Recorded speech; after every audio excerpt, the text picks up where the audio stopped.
Ang sikreto sa likod ng palpak na rescue, Agosto 23, 2010. Isang tourist bus ang huminto sa Quirino Grandstand, pero hindi ito ordinaryong biyahe.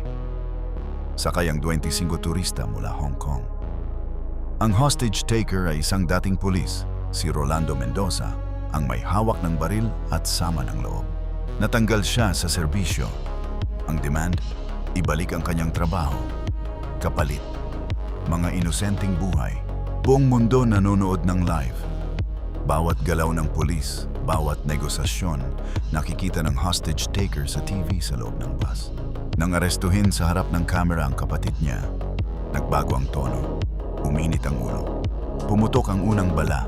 Ang negotiation, tapos na. Nagsimula na ang pamamaril. Ang bus, naging isang death trap. Mabagal ang assault. Sledgehammer lang ang gamit sa bintana. Kulang sa equipment, kulang sa coordination.